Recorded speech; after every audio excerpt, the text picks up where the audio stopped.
of years, actually, then, people would get a general idea. But did you hear what the man said? People didn't want to hear about it. People didn't want to hear about this, and I hear this all the time. They don't want to hear about it. Folks, because it's unpleasant for you to hear, it doesn't matter. It's going to happen to you anyway. You got to hear it. You got to do something about it. There is no middle ground here. I try to explain this, and a lot of people say it too. It's a battle between good and evil. Okay, there is no in between. You're not going to be in the middle of this thing. You got to take a side. And if you want your country, if you want your family to have the same type of education you had, and not sing Obama praises, okay, like drones, then I suggest that you wake up and start taking action in this country, because I'll tell you, it's really something else right now. Did you have another presentation you wanted to make? No, you can go on there. I do want to comment that a lot of people in the churches think that I've had this said to me, to some people, that I tried to make them aware of what's going on. Well, God is allowing this, and I don't have to worry because he's going to protect me and my pasture. And you folks just better wake up, because a lot of the pastors are federal employees of FEMA, and they are going to be directed into locating you and directing you to the camps. They are told this. Did you know that, Chris, that pastors are federal employees? Mm-hmm. Mm-hmm. Absolutely. I believe it. Yes, stay tuned for this one. Members of the State Republic raise these issues by phone and email. This first alert comes from RTR blogger Michael Von Asten. A rather scary piece of legislation has been introduced in the House of Representatives entitled the National Emergency Centers Establishment Act, numbered House Resolution 645. Many people in the freedom movement have whispered, shouted, talked, and warned others about the unaccounted for FEMA facilities being built around the country for several years now. Well, it seems like Congress is currently facing the issue of opening these facilities and to begin using them for their intended purposes. The bill will serve as the authorization to open and declare what these facilities can be used for and what they are preparing to do. The bill begins with the establishment of national emergency centers, which will mandate that Homeland Security use no fewer than 6 existing military facilities in each of the existing FEMA regions to provide aid to individuals and families in the event of a declared emergency or natural disaster.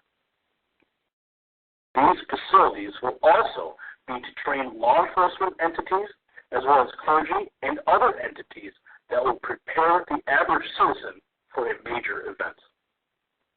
These facilities will be required to be equipped for long-term stays by citizens. Requirements for these camps are that they must be located in close proximity to a transportation corridor. They must be located in a state with a high level or threat of disaster-related activities. They must be located near a major metropolitan center. I'd like to stop that for a second.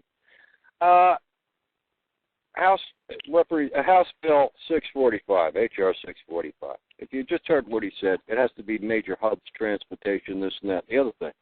Is Hardin, Montana part of a major hub of transportation, Bad Baby? That's kind of off the beaten path, isn't it? Are you there?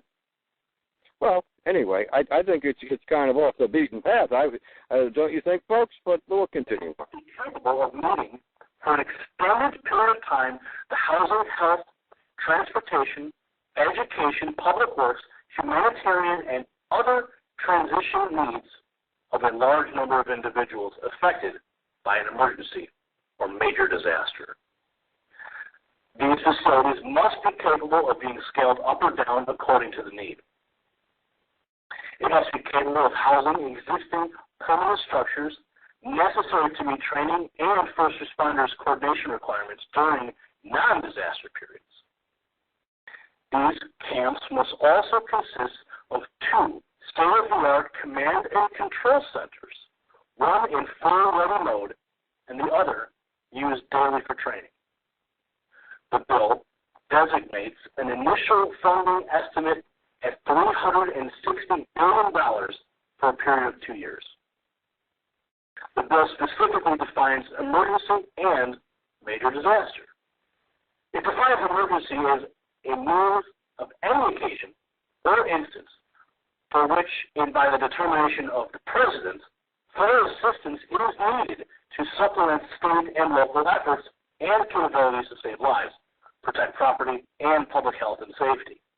Major disaster means any natural catastrophe or, regardless of cause, any fire, flood, or explosion in any part of the United States, which, by determination of the President, causes damage of sufficient severity and magnitude to warrant major disaster assistance.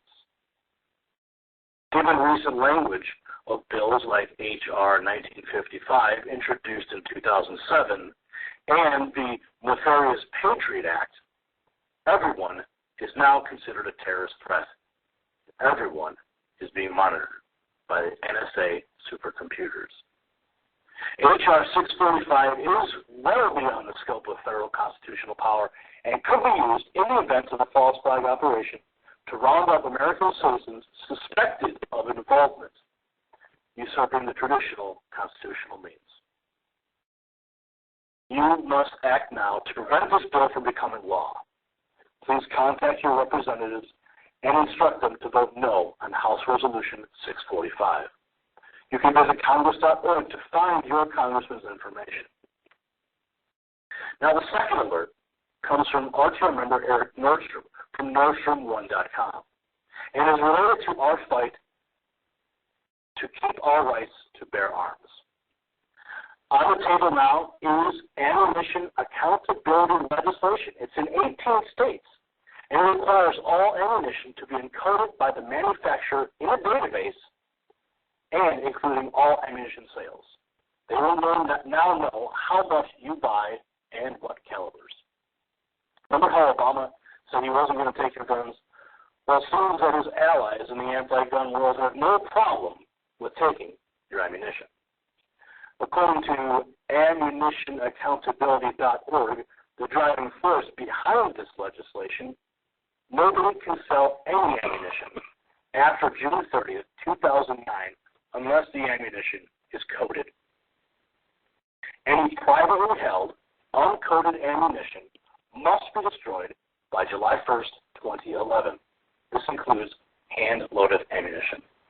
They will also charge a 5-cent tax on every round, so a box of ammo you buy will now be at least $2.50 more.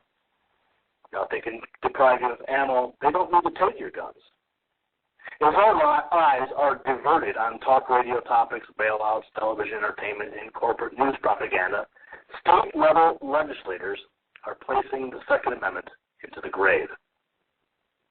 This legislation is currently in committee in 18 states: Alabama, Arizona, California, Connecticut, Hawaii, Illinois, Indiana, Kentucky, Maryland, Mississippi, Missouri, New Jersey, New York, Pennsylvania, Rhode Island, South Carolina, Tennessee, and Washington State.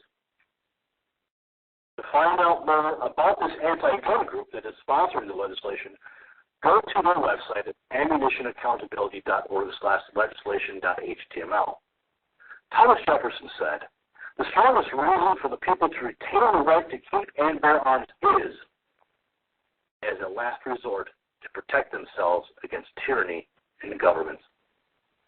Remember, being an American doesn't mean simply voting in every election. It means making sure our rights and liberties that make us Americans do not fade to black at the stroke of a legislator's pen and a lobbyist's checkbook. If we do not act upon our rights, we will be lost, as we remain distracted by the bread and circuses of today. Contact your state representatives and legislators. I don't know.